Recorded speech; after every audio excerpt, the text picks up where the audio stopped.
Fala galera, tudo tranquilo? Estamos aqui com mais uma questãozinha, questão 127 da prova amarela do Enem 2020, aplicação regular. Falando de um papo extremamente atual, muito bacana aí em relação aos impactos ambientais e formas de diminuir as lambanças que a gente faz nesse mundo afora, beleza? Então vai dar pra gente ampliar bastante, pegar inúmeros assuntos, que é o jeito que vocês curtem, né, gente? Pra gente avaliar aí todas as opções, né, todas as alternativas aí da questãozinha. E quem teve dúvida, cara, meu irmão, acabou, já era, não vai ter mais. Beleza? Então não deixem de se inscrever aí no canal, galera. Tá sendo muito bacana aí a troca aí de figurinha com vocês, principalmente nas mensagens. Mandem comentários. Se você mantiver ainda, né, a dúvida aí na mente, meu irmão, manda mensagem que a gente ajuda e a gente faz um acabamento final aí do que tiver que fazer, beleza? Então, segue a vinheta.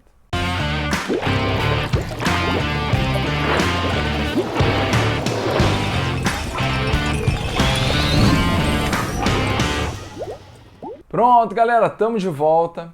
O lance é o seguinte, tá? Ele disse, ó, que a fragmentação dos hábitats é caracterizada pela formação de ilhas da paisagem original, ok? Circundadas por áreas transformadas. Esse tipo de interferência no ambiente ameaça a biodiversidade. Imagina que uma população de onças foi isolada, ok, em uma mata pequena. Elas se extinguiram e mesmo sem terem sido abatidas.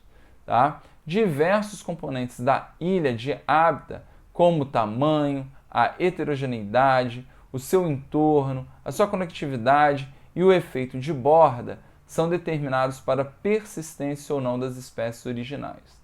Então, o que ele está me dizendo nessa questão, que se eu tenho aqui, né, um determinado ecossistema e a gente, né, principalmente, trabalhou lambuzando aqui, ó, olha que tristeza, né, criando inúmeras ilhas, ó, a ilha A, B, C e D. E sem a conectividade necessária, né, para que os indivíduos possam circundar por essa região, meu irmão, teremos problemas. No caso de populações de animais de grande porte, como as onças, pode ter certeza que, cara, ela vai se acabar com um espaço extremamente limitado. Ele, inclusive, diz que mesmo, né, não tendo sido abatidas. Beleza? Então, tem alguns fatores que relacionam, né, essas ilhas. Ele disse na questão, né, o tamanho, a heterogeneidade e tudo mais.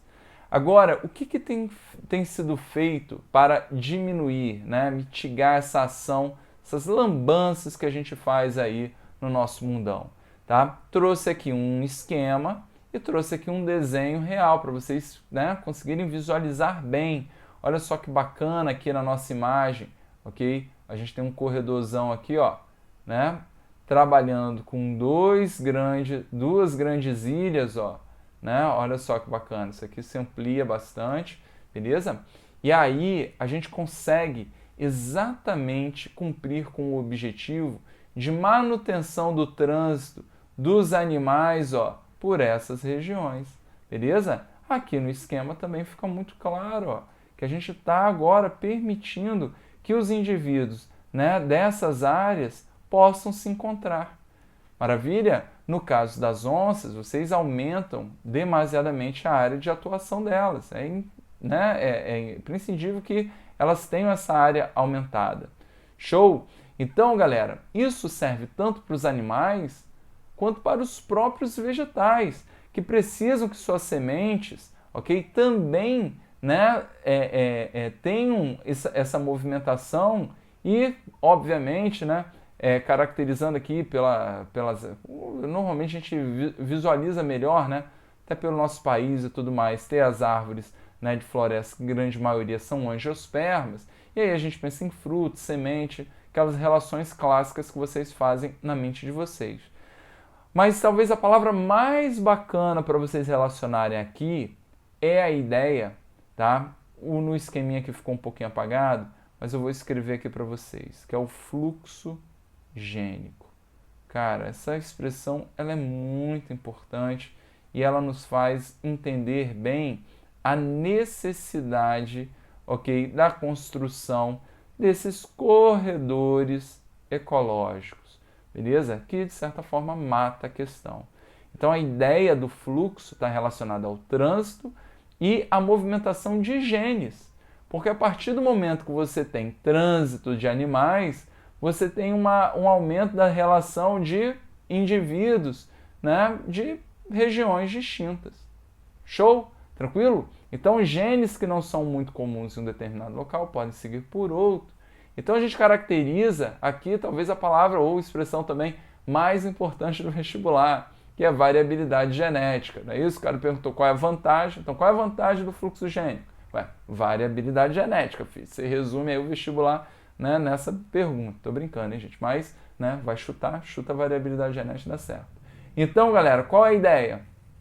Com o fluxo gênico, a gente tem essas movimentações e aí a gente pode estar caracterizando, né, a informação desse gene que pode trazer uma vantagem para o indivíduo, beleza? Então, sempre muito importante relacionar, tá, o nosso queridíssimo fluxo gênico nessa ideia do corredor ecológico. Então, uma medida que auxilia na conservação da biodiversidade nas ilhas estão relacionadas ao quê? Vamos lá, a formação de microhábitats? Não, a gente quer ampliar, então não é micro, é macro, né? Então isso aqui não está legal.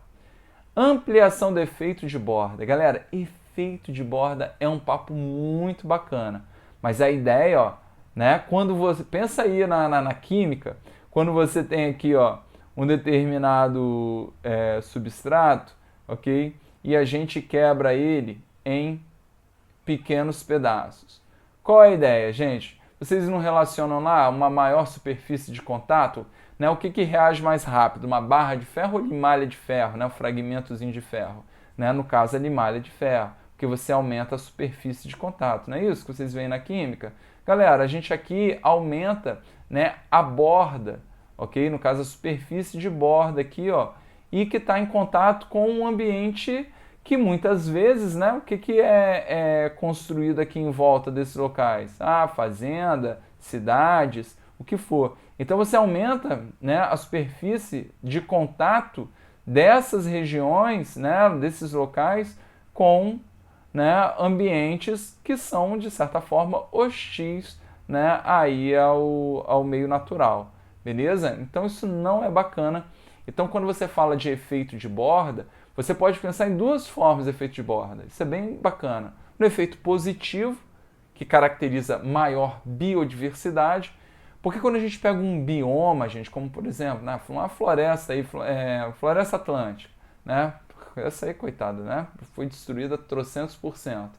Meu irmão, quando a gente pensa nela na floresta atlântica, ou no cerrado, ou na própria floresta amazônica, né, a gente tem dentro de um bioma, né, as características gerais, só que a gente tem regiões bem específicas, ok?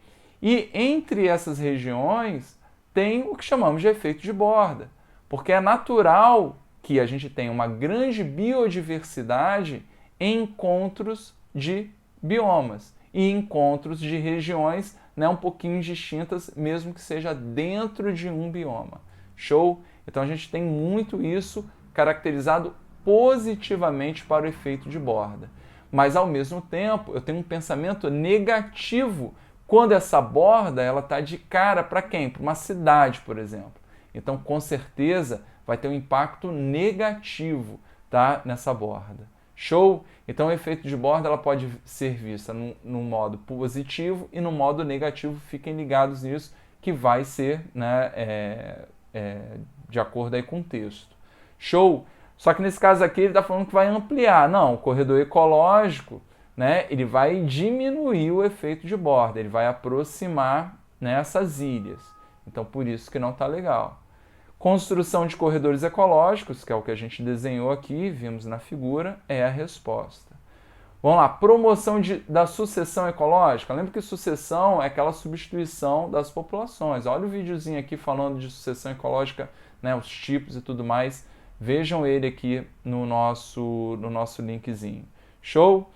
Então, não estou querendo que substitua nada, né? Eu quero o natural, quero que seja mantido aí a população, né? As populações.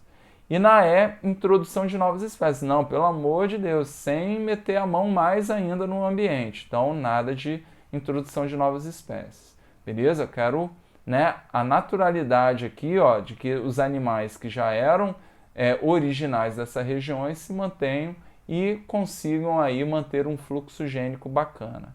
Beleza? Então, gente, são muitos assuntos aí bacanas para a gente ver, isso tem sido feito, né? Eu acredito que a mentalidade ela vai mudando, a gente vai tomando medidas que trabalhem na preservação e, é claro, a gente fica na torcida, né, que isso realmente seja feito com uma frequência maior. Maravilha, gente? Então, falamos aí um pouquinho, né, do corredor ecológico, fluxo gênico, efeitos de borda. Espero muito que vocês tenham curtido. Deixa um like aí, manda mensagem, galera. Vamos com tudo.